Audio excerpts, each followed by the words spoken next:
नौकरी पेशा लोगों के लिए तो और कोई उपाय है नहीं, उनको कोई अतिरिक्त आमदनी है नहीं, जो है तो सिर्फ वेतन है, उसमें उनको 2 लाख का रिबेट मिल गया, छूट मिल गई, ये तो बड़ी खुशी की बात है। 2 लाख रुपए में कुछ भी कर सकते हैं। मैं बजट का 100% समर्थन करता हूँ जी। ऐसे बजट अगर 60 के दशक से होते तो भारत आज यहाँ नहीं रहता, अमेरिका के टक्कर का होता। लेकिन गजब की बात है कि मनमोहन सिंह जी के ही राज में 2G घोटाला हुआ, कोयला घोटाला हुआ, स्पेक्ट्रम घोटाला हुआ, क्या कहते हैं एशियाड हुआ था, उसमें घोटाला हुआ, सब में घोटाला हुआ और वो चुपचाप देखते रहते। तो ऐसे अर्थशास्त्री का क्या मतलब। जितनी भी क्रेडिट रेटिंग एजेंसियां हैं दुनिया की, IMF है, वर्ल्ड बैंक है, CICIL है, इतनी तारीफ की है पूरे दुनिया में 2023-24 में किसी का आर्थिक विकास दर GDP 3% है, किसी का 2% है, किसी का -% है, सबसे ज़्यादा 6.7% विश्व बैंक IMF ने कहा कि भारत की रहने वाली है। नमस्कार, स्वागत है आपका खबर इंडिया पे। हम बात करते हैं बजट की। जिस तरह से बजट पेश हुआ है, कयास लगाई जा रही थी कि मोदी सरकार अपना दूसरे कार्यकाल का अंतिम बजट जो देगी वो आने वाले जो है चुनाव 2024 के चुनाव जो आने वाले हैं उसको देखते हुए और 9 राज्यों में जो चुनाव आने वाला है विधानसभा चुनाव, उसको देखते हुए एक रेवड़ी बांटने वाला और लोक लुभावन बजट पेश करेंगे। लेकिन ऐसा नहीं है। मोदी सरकार ने जो है अपने जो है अंदाज में जिस तरह से जो है ये देश के हित में और सबका साथ सबका विकास देखते हुए जो बजट पेश किया उसको सराहना हो रही है और विपक्ष भी उसका जो है बहिष्कार नहीं कर पाया। जिस तरह से आप देख रहे थे जब बजट पेश कर रहे थे और वित्त मंत्री जो है बजट पेश कर रहे थे संसद भवन में, तो कहीं भी कोई भी विरोध नहीं हुआ। इस मुद्दे पे बात करने के लिए हमारे साथ जुड़ रहे हैं जयशंकर जी। हम उनसे बात करते हैं, वे अर्थशास्त्र के जानकार भी हैं और सेवानिवृत्त हैं। उनसे पूछते हैं कि वो किस तरह से इस बजट को देखते हैं। सर, आपका बहुत बहुत स्वागत है खबर इंडिया पे। किस तरह से आप देखते हैं कि जिस तरह से लोग कह रहे थे कि ये बजट जो है एक रेवड़ी बांटने वाला बजट होता है, लेकिन मोदी जी ने जो है एक सबका साथ सबका विकास देखते हुए ये बजट पेश किया, तो आपको क्या कहना है? जब आपका ध्येय सिर्फ सत्ता हो ना, येन केन प्रकार सत्ता हाथियाना, तो आप रेवड़ी बांटेंगे। जो इससे पहले 2014 से पहले वही होता था, चुनाव के समय ये आप हैं, आपको कुछ दे दिया, ये है इनको दे, मतलब सभी वर्ग क्षेत्रों को कुछ कुछ लॉलीपॉप दे दिया।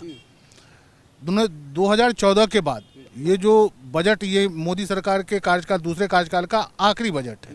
अगले साल 2024 में चुनाव है तो वो इंटरिम बजट आएगी 3 महीने के लिए, अनुपूरक की तरह।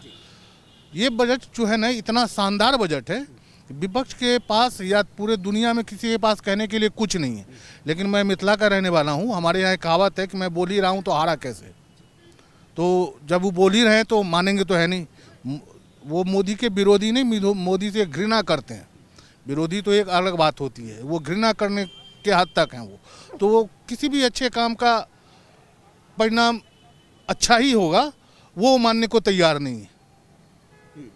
बजट इतना संतुलित, इतना अच्छा चुनाव नहीं देखा उनने। 2014 से जो अब तक चल रहा इंफ्रास्ट्रक्चर, देश के समग्र विकास का जो कार्यक्रम चला रखा है मोदी जी ने, उसी पर उन्होंने बजट पेश किया। किसी को कोई लाभ नहीं दिया, सबको लाभ दिया। किसी क्षेत्र विशेष को या किसी वर्ग विशेष को, कोई पर्टिकुलर आदमी को या पर्टिकुलर कोई समाज को कुछ नहीं दिया। सबको एक साथ देखा, एक साथ विकास होगा, सबका विकास होगा। भाई पानी अगर यहाँ आएगी, बारिश अगर होगी तो सबको, यहाँ हम लोग जितने को लोग हैं सब लोग भीगेंगे, सब लोग भीगेंगे, खाना मिलेगा, सबको मिलेगा। इससे अच्छा बजट क्या हो सकता है? अपने देश की तो बात छोड़ दीजिए, मोदी जी की बात छोड़ दीजिए, BJP की बात छोड़ दीजिए, उनके समर्थक की बात छोड़ दीजिए।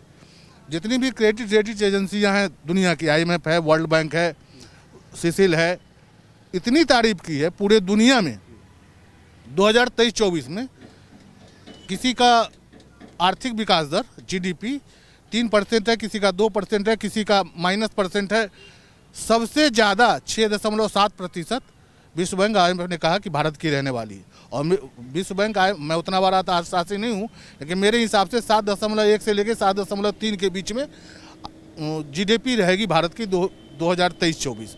पिछले 60 सालों में उनको वही अंदेशा था कि मोदी जी भी रेवड़ी बांटेंगे, इलेक्शन का साल है, लेकिन उन्होंने बांटा नहीं।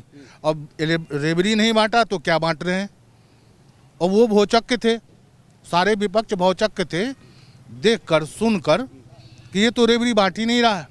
ये तो जो एक सतत चल रहा है 2014 से लेकर आज 9वां साल में आज, वही चल रहा है कार्यक्रम, किसी को विशेष फायदा नहीं और सबको एक समान फायदा। उनको 1 साल के लिए जो है राशन फ्री बढ़वा दिया गया है और इस तरह से कुछ जो है कुछ चीज़ें जो है महंगी तो कुछ सस्ती हुई है। जो बुनियादी चीज़ें हैं जैसे सिगरेट्स का धूम्रपान से जो है लोगों को स्वास्थ्य लाभ नहीं होता है बल्कि बीमारी और आती है, तो उसको जो है महंगा कर दिया गया। तो किस तरह से देखते हैं आप? ये तो बहुत अच्छी चीज़ है ना, जो जीवन रक्षक चीज़ें हैं उस पर तो दाम हमेशा कम होनी चाहिए, और जो स्वास्थ्य के लिए हानिकारक है, पर्यावरण के लिए हानिकारक है, उस पर तो एक्सट्रीम टैक्स लगनी चाहिए। अगर मान लीजिए 10 रुपये का एक सिगरेट आता है तो मैं चाहूँगा कि 100 रुपये कर दे सरकार।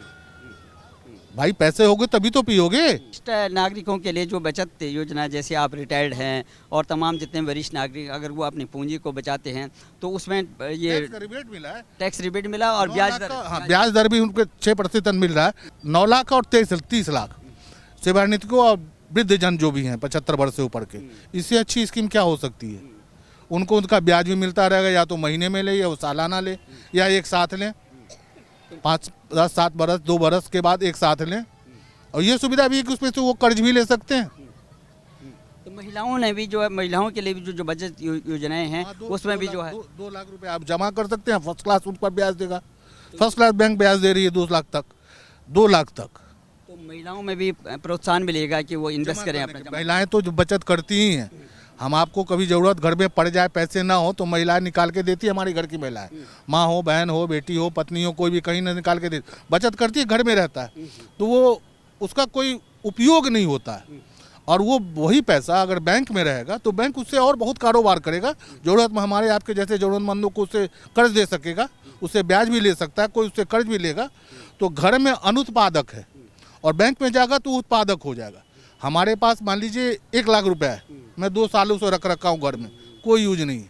बैंक में दूंगा तो उस पर मुझे इंटरेस्ट भी सरकार देगी, बैंक देगी, और बैंक को भी वो काम में आएगा।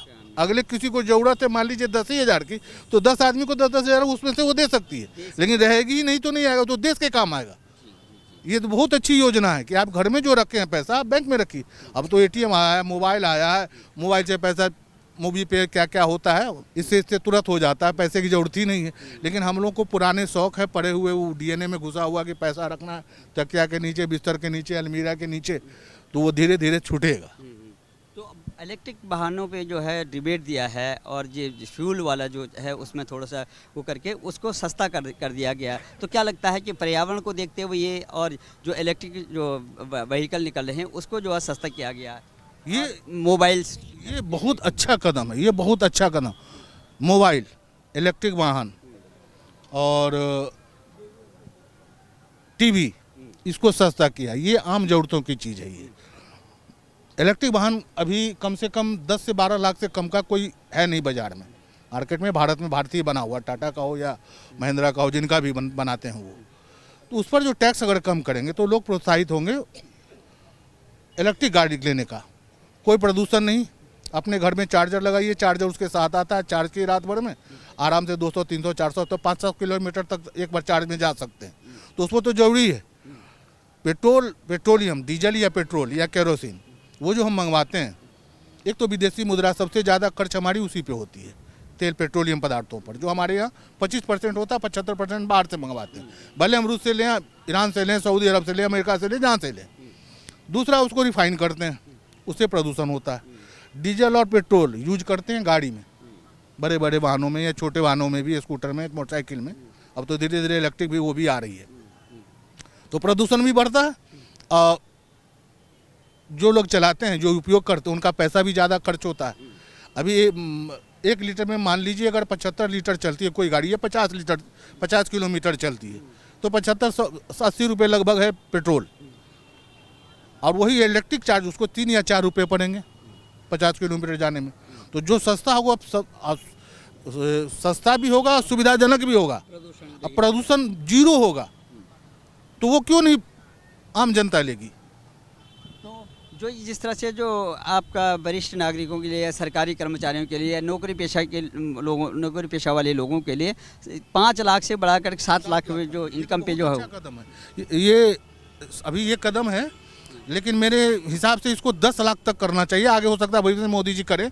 7 लाख आज के समय में 7 लाख रुपया एक गोलगप्पा बेचता है और पान का खोखा लगाता है, ये छोटे जिसको हम कहते हैं बहुत छोटा काम करता है, वो भी कमाता है सालाना, उससे ज़्यादा कमाता है। तो उसको 10 तक करना, लेकिन साथ भी बहुत अच्छा है, बहुत अच्छा है।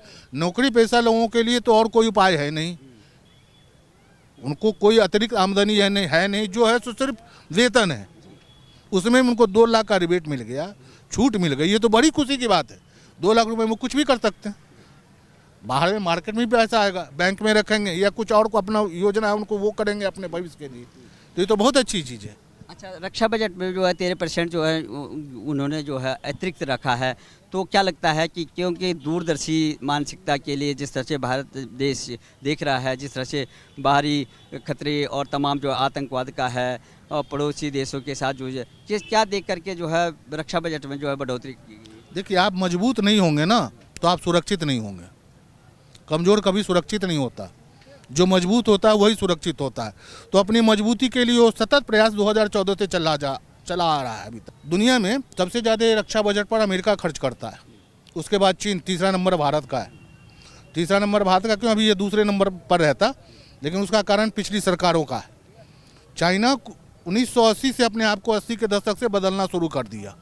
देन सियाओपिंग थे उस समय के राष्ट्रपति, चीनी कम्युनिस्ट पार्टी के एक सेक्रेटरी, वो आर्थिक उदारीकरण जो मनमोहन सिंह, उसका नतीजा है कि वो आज आगे है और हम पीछे हैं। हम कहाँ लगे हुए थे, हम बोफोर्स में दलाली खाने में लगे हुए थे, अगस्टा वेस्टलैंड के दलाली खाने में लगे हुए थे। हम जहाज के खरीदों में, जहाज या कोई भी विदेश से सौदा हो उसमें दलाली खाने में लगे थे, क्योंकि हमारा मतलब अपने पेट भरने थे, देश का क्या होगा हमको उससे क्या मतलब।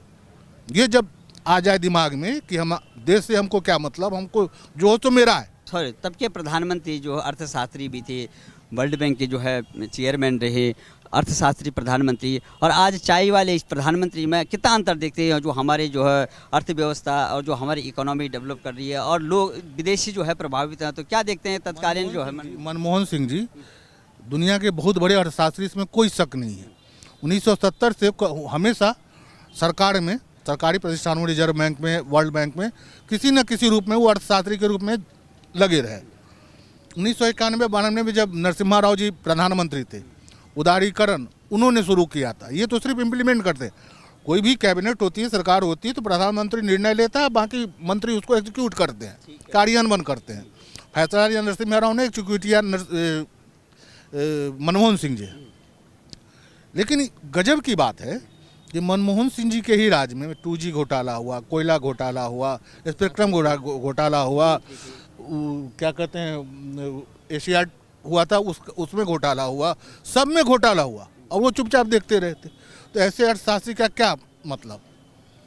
आप कोई अपनी, एक मैं छोटा हल्का उदाहरण देता हूँ, मेरी एक बेटी है, मान लीजिए मैं उसकी शादी करने जाऊँ, लड़का 6 फीट लंबा हो, पर्सनैलिटी विनोद खन्ना जैसा हो, आवाज़ उसका अमिताभ बच्चन जैसा हो, देखने में सुंदर हो, गोरा चिट्टा हो, आँख कांधा हो, मैं करूँगा क्या?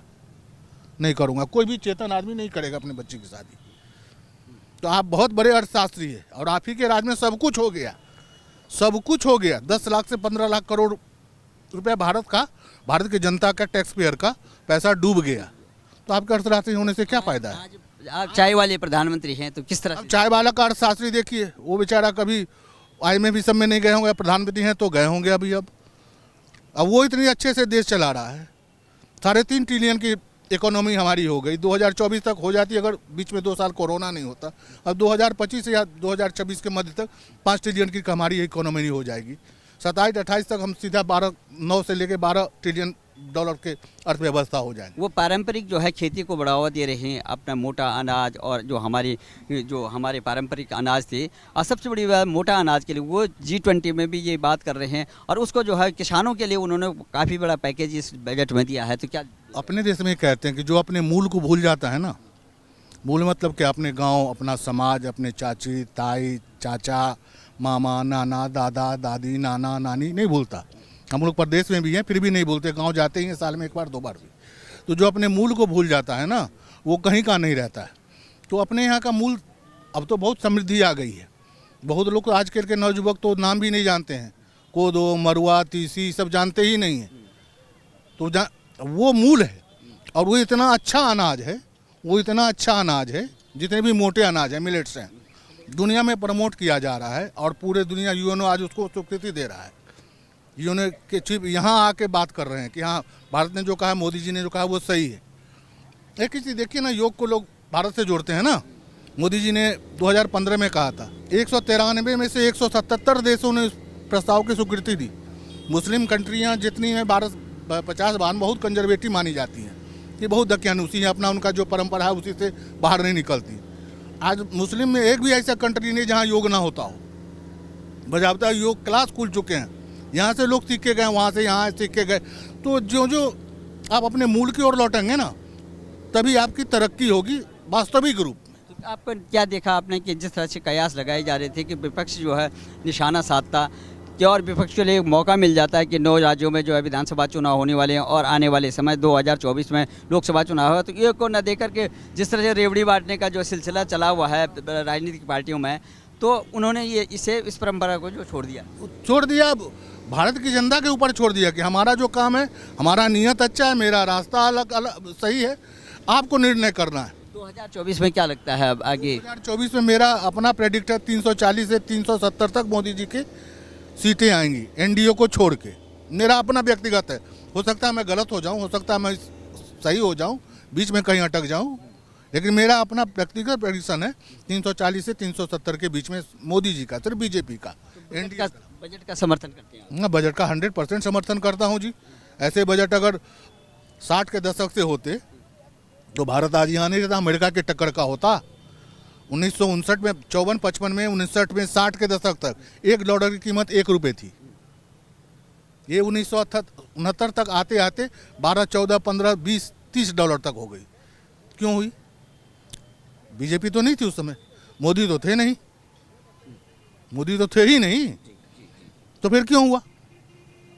तो ये करामात सब कांग्रेस की है, क्योंकि कांग्रेस की सरकार शुरू से 1952 से देख ली, जीप घोटाला हुआ था, बहुत लोगों को तो पता भी नहीं होगा। जीप घोटाला हुआ था, इंग्लैंड से करार किया गया था 62 के युद्ध के समय में, कृष्ण मेनन थे रक्षा मंत्री, जीप ही नहीं आई, पैसा पूरा भुगतान हो गया। ऐसे कंपनी को जीप का ऑर्डर दिया गया जो जीप रिजेक्ट कर चुका था कि अब उसके यूज का नहीं है, तो बेच दिया। उसमें भी कुछ आया, कुछ जहाज ही डूब गया। तो कांग्रेस मतलब भ्रष्टाचार, बगैर भ्रष्टाचार, बगैर रिश्वत का, बगैर कमीशन का कोई काम नहीं करती वो।